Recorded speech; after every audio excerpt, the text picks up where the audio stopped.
আসসালামু আলাইকুম। আজকে আমরা সমাধান করছি দিনাজপুর বোর্ড 2024 সালের কোশ্চেনটা। কাজ ক্ষমতা ও শক্তি থেকে দিনাজপুর বোর্ড 2024 সালের কোশ্চেনটা সমাধান করছি। 2024 সালের কোশ্চেনটা উদ্দীপকে যা দেয়া ছিল যে 120 মিটার উচ্চতা থেকে এ বস্তুটাকে একই সময় যখন ছেড়ে দেওয়া হলো বি বস্তুটাকে ঠিক 30 মিটার পার সেকেন্ড বেগে উপরের দিকে নিক্ষেপ করা হলো। এই উদ্দীপকে বলা আছে এ বস্তুকে যে সময়ে পড়তে দেওয়া হলো ঠিক একই সময় বি বস্তুকে উপরের দিকে নিক্ষেপ করা হলো। গ নম্বর কোশ্চেনের ক্ষেত্রে আমরা একটু দেখি অর্ধ উচ্চতায় এ বস্তুর বেগ কত হবে। তাহলে আমরা করতে পারি অর্ধ উচ্চতা মানে এইচ ইজ ইকুয়াল টু হবে 120কে যদি আমরা 2 দিয়ে ভাগ করি এটা 60 মিটার হবে। অর্ধ উচ্চতায় এ বস্তুর বেগ কত হবে এটা আমরা করতে পারি V square equal U square plus অর্থাৎ পরন্ত বস্তুর তৃতীয় সমীকরণ দিয়ে আমরা করতে পারি V square equal U square plus 2gh। এখানে আমরা ইউ এর মান তো জানি 0 মিটার পার সেকেন্ড, মুক্তভাবে পরন্ত বস্তুর আদিবেগ তো থাকে না মানে 0 হবে। হাইটের মান জানি এবং জি এর মান জানি 9.8 মিটার পার সেকেন্ড স্কয়ার। তো তাহলে ভি ইজ ইকুয়াল টু হবে বর্গমূল 2gh। 2 ইন্টু জি এর মান 9.8 এবং হাইটের মান হলো 60। তাহলে 2 ইন্টু 9.8 ইন্টু 60 এটার রেজাল্ট আসে 34.29 মিটার পার সেকেন্ড। এ বস্তুটার অর্ধ উচ্চতায় এ বস্তুটার বেগ হবে 34.29 মিটার পার সেকেন্ড। পরস্পরকে অতিক্রম করার সময় এ ও বি বস্তুদ্বয়ের শক্তি সমান হবে কি। এখন আমরা একটু ধরি বস্তুদ্বয় ভূমি হতে এইচ উচ্চতায় পরস্পরকে অতিক্রম করবে তাহলে ভূমি থেকে উচ্চতা ধরে নিলাম বস্তুদ্বয় টি সময় পরে ভূমি থেকে এইচ উচ্চতায় পরস্পরকে অতিক্রম করবে। তাহলে এতটুকুর উচ্চতা যদি এইচ হয় তাহলে উপরের অবশিষ্ট অংশের উচ্চতা হবে 120 মাইনাস এইচ মিটার। তো আমরা এটা লিখে নিতে পারি ধরি বস্তুদ্বয় এইচ উচ্চতায় টি সময় পরে পরস্পরকে অতিক্রম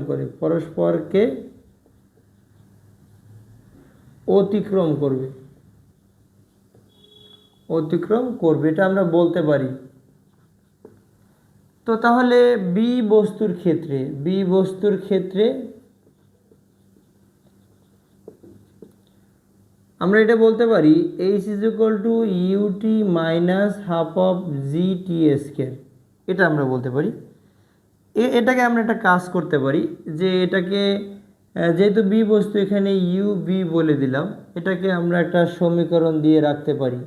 আর এ বস্তুর ক্ষেত্রে বি বস্তু এইচ উচ্চতায় উঠবে এবং এ বস্তু 120 মাইনাস এইচ উচ্চতায় নেমে আসলেই পরস্পরকে অতিক্রম করবে। তাহলে এ বস্তুর ক্ষেত্রে হাইট হবে 120 মাইনাস এইচ ইকুয়াল হবে U A T plus half of G T square.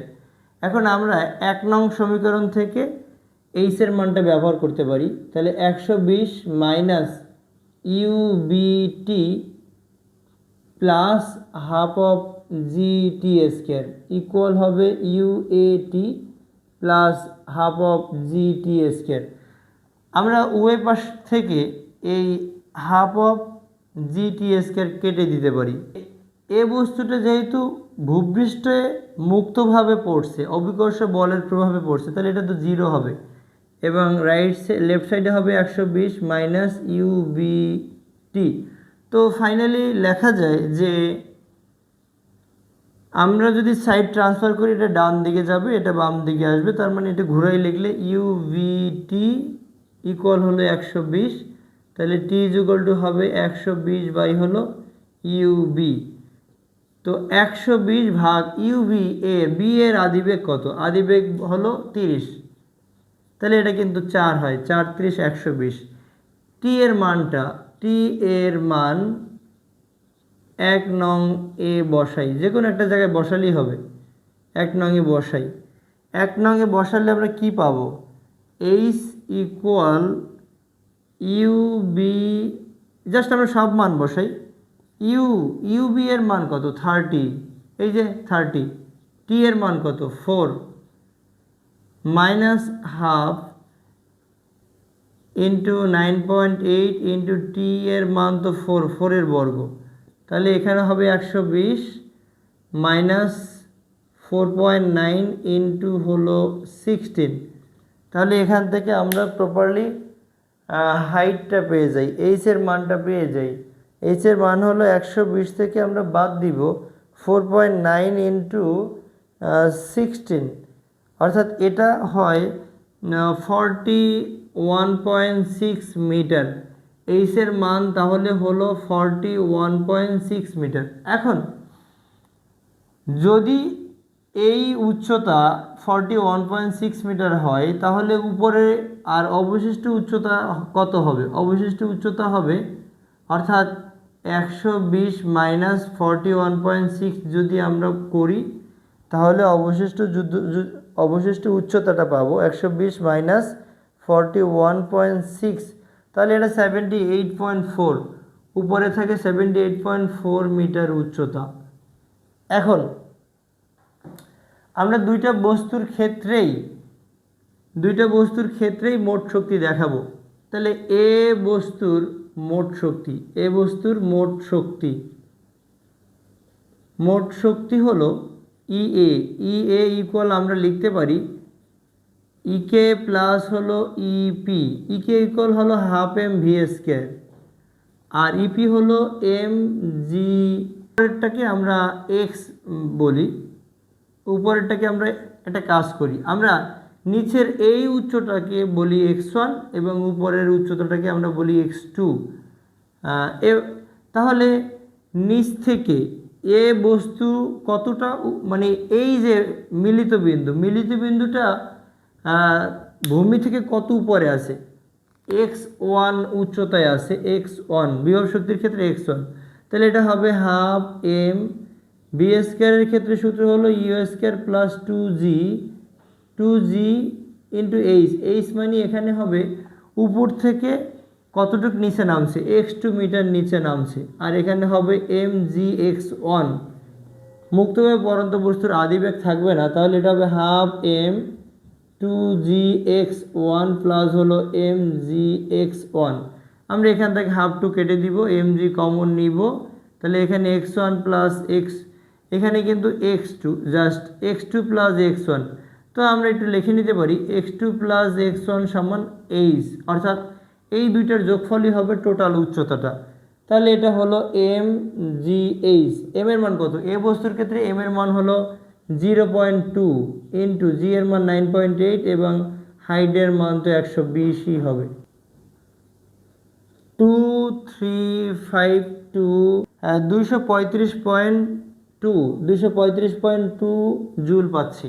এখান থেকে আমরা যদি করি বি বস্তুর মোট শক্তি, তাহলে মোট শক্তি ই বি ইকুয়াল আমরা বলতে পারি ই কে প্লাস হলো ইপি। বি বস্তুর ক্ষেত্রে মোট শক্তি হবে ইকে প্লাস ইপি। ইকে ইকুয়াল হলো হাফ এম ভি স্কয়ার এবং বিভব শক্তি হলো এম জি, এটাকে আমরা কিন্তু x1 ধরে নিলাম, x1।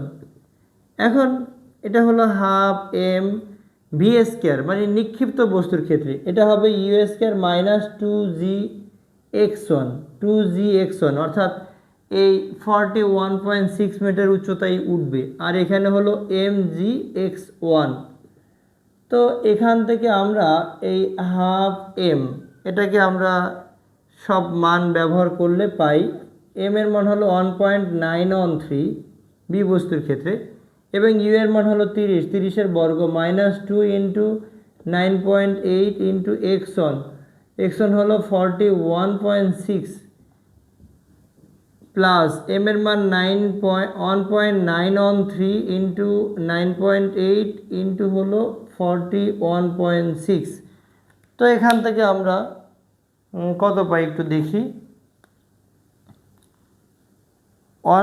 এখান থেকে আমরা যদি ভাগ করি 1.913কে যদি আমরা 2 দ্বারা ভাগ করি তাহলে আমরা পাচ্ছি 9565 এটা হলো 900কে যদি আমরা 2 × 9.8 × 41.6 81.536 আর এখানে আসছে 1.913 ইন্টু হলো 9.8 ইন্টু হলো 41.6, তাহলে এখান থেকে আমরা পাই 77.9891।